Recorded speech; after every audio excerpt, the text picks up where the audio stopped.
21 سورہ of the قرآن، سورہ انبیاء، واحد صورت ہے جس میں کوئی بھی آیت میں اس سورہ کا نام نہیں آیا ہے۔ انبیاء کر کے کوئی آیت میں نہیں ہے، لیکن اس میں بہت سارے انبیاء کا ذکر ہے، اس مناسبت سے ایز اے آئیڈینٹی اس کا نام انبیاء رکھا گیا ہے۔ پہلا رکوع، قریب آ گیا ہے لوگوں کے حساب کا وقت۔ قریب آ گیا ہے مطلب قیامت قریب ہے، یعنی نبی کی بعثت ہی اس بات کی علامت ہے کہ زمین میں بنی آدم کی آبادی کا آخری دور ہے۔ یہ جو آخری امت ہے، یہ انسانیت کے بسنے کے لیے یہ آخری دور ہے، اس کے بعد قیامت ہی ہے، یعنی اس کے بعد کوئی نبی نہیں آئے گا، نہ کوئی نبی کی امت آئے گی، بس ہم آخری دور کے انسان ہیں۔ نبی صلی اللہ علیہ وسلم نے فرمایا، میں اور قیامت ایسے ہے جیسے 2 انگلیاں، یعنی اتنے قریب میں آ گیا، مطلب میرے بعد نیکسٹ ابھی قیامت ہی ہے۔ تو وہ نبی صلی اللہ علیہ وسلم کہہ کے بھی 1400 سال سے زیادہ گزر چکے ہیں، اب تو ہم اور قریب ہے قیامت کے۔ اور ایک بھی معنی لیا گیا کہ انسان کی موت کا وقت قریب ہے، کبھی بھی موت آ سکتی ہے۔ تو موت بندے کے حساب و کتاب کے شروع ہونے کا ذریعہ ہے، انہیں سانس اکھڑ گئی دوسری جہاں میں اور وہاں پر حساب کتاب شروع ہو جاتا ہے۔ لوگوں کے حساب کا وقت قریب آ گیا ہے، اور وہ ہے کہ غفلت میں منہ موڑے ہوئے ہیں، غفلت میں زندگی گزار رہے ہیں، غفلت میں پڑے ہوئے ہیں۔ ان کے پاس جو تازہ نصیحت بھی ان کے رب کی طرف سے آتی ہے، اس کو یہ بتکلف سنتے ہیں اور کھیل میں پڑے رہتے ہیں۔ یہ ظالم آپس میں کہتے ہیں کہ یہ شخص آخر تم جیسا ایک بشر ہی تو ہے، کیا تم آنکھوں دے کے جادو کے پھندے میں پھنس جاؤ گے؟ مکے کے جو کفار تھے، جو سرداران قریش تھے، انہوں نے نبی صلی اللہ علیہ وسلم کے لیے بعض تدبیریں کی تھی کہ ان کے بارے میں لوگوں کو یہ باتیں بتائیں گے اور لوگ ہماری بات سن کر ان کی بات نہیں سنیں گے۔ لوگوں کو قرآن پڑھنے اور سننے پر پابندی لگایا جائے، نہ کوئی سنے نہ کوئی پڑھے، اس سے ہم بہت حد تک روک سکتے ہیں۔ دوسرا، انہوں نے سوچا کہ نبی صلی اللہ علیہ وسلم کو کاہن کہہ کے ہم فیمس کر دیں گے، یعنی جب نبی صلی اللہ علیہ وسلم پہ یہ بات کہتے بھی تھے اور خود ہی اس کا جواب دیتے تھے کہ نہیں، یہ کاہن اگر ہم بولیں گے تو لوگ تو نہیں مانیں گے، کاہن ایسے نہیں ہوا کرتے۔ پھر انہوں نے کیا کہ نبی صلی اللہ علیہ وسلم کو دیوانہ کہیں گے، نعوذ باللہ۔ پھر انہوں نے جواب دیا کہ نہیں یہ تو دیوانوں والی حرکت کوئی نہیں دکھ رہی ہے۔ چوتھا، انہوں نے کیا کہ نبی صلی اللہ علیہ وسلم کو شاعر کہیں گے۔ پھر انہوں نے خود اس کی تصدیق کی کہ نہیں، یہ تو شاعر ہو ہی نہیں سکتا، شاعری ہم سب جانتے ہیں اس طریقے کی نہیں ہو سکتی ہے۔ پانچویں بات، انہوں نے کہا کہ نبی صلی اللہ علیہ وسلم کو جادوگر کہیں گے، تو اس پر بھی وہ اتفاق نہیں ہوئے، کیونکہ جادو ایسا نہیں ہو سکتا ہے۔ تو انہوں نے آخر میں ایک بات کہی کہ یوں ہم کہیں گے سب لوگوں سے کہ یہ ایسا کلام پیش کرتا ہے جس سے بھائی بھائی میں، باپ بیٹے میں، شوہر بیوی میں جدائی ڈال دیتا ہے، ایسی بات وہ کہتا ہے۔ کنبے قبیلے پھٹ جاتے ہیں اور سب میں رشتے کٹ جاتے ہیں، ایسی بات یہ کہتا ہے، تم کیا کرو اس کی بات مت سنو۔ تو یہ بات انہوں نے کہنا شروع کیا تھا لوگوں میں۔ اب یہاں پہ پوائنٹ دیکھیں بات کیا ہے۔ اللہ تعالیٰ رشتوں کی اہمیت نہیں دیتا ہے، رشتہ ٹوٹنے کی اہمیت نہیں دیتا ہے، لیکن کہاں پر اہمیت نہیں دیتا ہے؟ حالانکہ رشتہ اگر کوئی توڑ دیتا ہے، اللہ تعالیٰ نے کہا رحم سے کہ جو تجھے کاٹے گا میں اسے کاٹوں گا، لیکن بعض جگہ اللہ تعالیٰ رشتہ ٹوٹنے سے بھی پرواہ نہیں کرتے۔ وہ کون سا ہے؟ حق و باطل کے درمیان، ہم حق پر ہے، ہمارے رشتہ دار باطل پر ہے، تو وہاں پر رشتہ ٹوٹ جاتا ہے، وہاں پر کوئی اہمیت نہیں ہوتی۔ رشتہ کن کا رہتا ہے؟ حق والوں کا رشتہ مضبوط کرنے کا اللہ تعالیٰ حکم دیتا ہے۔ حق و باطل دونوں کو الگ الگ کرنے کا حکم دیا، جیسے ہم نے سنا تھا نوح علیہ السلام کے بیٹے کے بارے میں، حالانکہ ان کا بیٹا تھا، اللہ تعالیٰ نے کہا نہیں، وہ تیرے گھر والوں میں سے نہیں ہے۔ کیوں؟ نوح علیہ السلام کا بیٹا کافر تھا، نوح علیہ السلام ایمان والے تھے۔ یہاں پر حق اور باطل کے درمیان رشتہ کاٹ دیا اللہ تعالیٰ نے، اور اللہ تعالیٰ نے بارہا قرآن میں یہ ذکر کیا ہے کہ اولاد، بیوی، تمام چیزیں دنیا کی، مال، یہ تمہارے لیے آزمائش ہے۔ مینس جو آزمائش ہمیں جہنم میں لے جانے والی ایسا کوئی آزمائش ہے تو اس سے ہمیں کنارہ کشی اختیار کرنا چاہیے، الگ ہو جانا چاہیے، لیکن احسان کا درجہ اختیار رکھنا ضروری ہے۔ حق کا رنگ دکھنا چاہیے، جو وائٹ کلر ہے وائٹ نمایاں دکھنا چاہیے، وائٹ میں میلا کلر نہیں ہونا، اور جو کالا ہے یعنی باطل جو کالا ہے وہ کالا دکھے لوگوں میں، اچھا یہ دیکھو یہ وائٹ کلر ہے، جیسے ہم کہیں دور سے وائٹ اور بلیک ہوتا ہے تو ہم پہچان لیتے کہ یہ وائٹ ہے اور یہ بلیک ہے۔ بلیک اینڈ وائٹ مل کر جو بھورا کلر ہوتا ہے اللہ تعالیٰ کے پاس قابل قبول نہیں ہے، سمجھ آئی بات؟ کلر مکس نہیں ہونا، جیسے ہم اچھا ان کا بھی لے لیتے، چلو اتنا کیا ہے ٹھیک ہے ہو جائے گا، تو ہم ان کو بھی فالو کر لیتے، ان کے حساب سے بھی چلنے لگ جاتے ہیں۔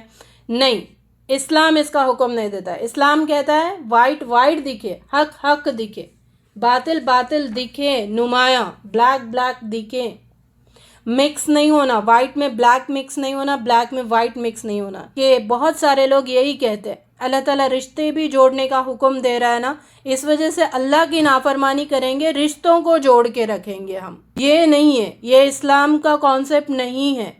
اسلام کہہ رہا ہے رشتے ٹوٹ رہے تو ٹوٹنے دو، حق کے راستے میں، حق کے راستے میں رشتے ٹوٹ رہے تو ٹوٹنے دو، تم اس کی پرواہ نہیں کرنا، لیکن تم حق پر جم کے رہنا۔ تم رشتے ٹوٹ رہے کر کے تم اپنے وائٹ کلر میں بلیک کلر تھوڑا مکس کرنے کی کوشش کرو گے، پھر یہ اللہ کے پاس قابل قبول نہیں ہے، تم حق پر نہیں ہو، تم باطل بن جاتے ہو۔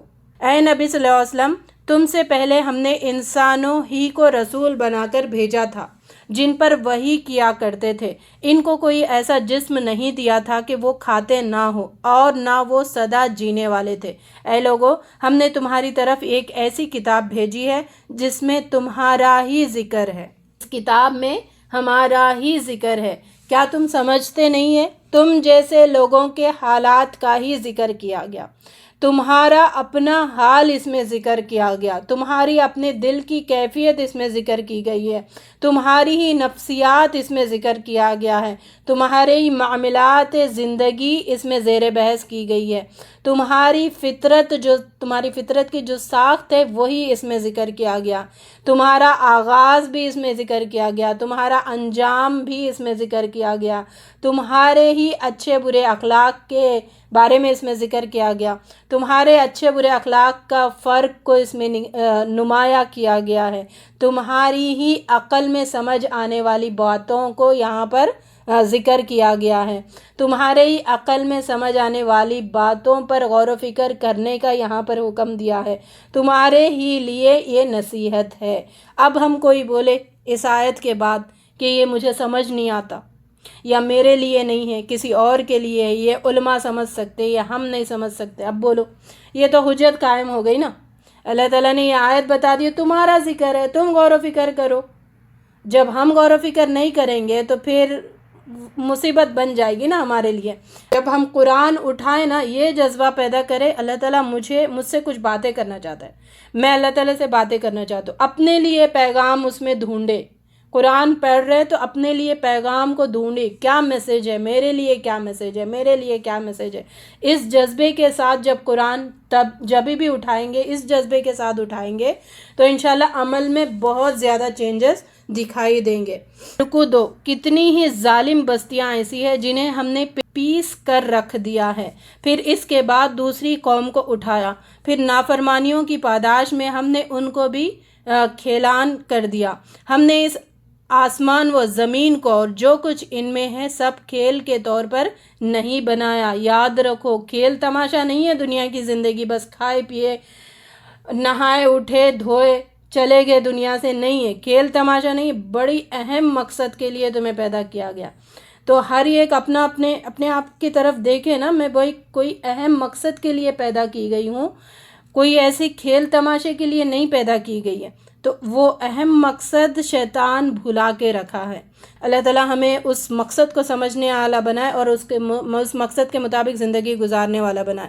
اگر ہم کوئی کھلونا بنانا چاہتے تو اپنے ہی پاس سے بنا لیتے، مگر ہم تو باطل پر حق کی چوٹ لگانا چاہتے ہیں۔ آیت نمبر 18 ہے، اس میں بات اللہ تعالیٰ نے بتائی ہے کہ باطل پر حق کی چوٹ، ایسا مار، فار ایگزامپل کرکٹ کھیلا جاتا ہے، بیٹ اور بال ہوتا ہے،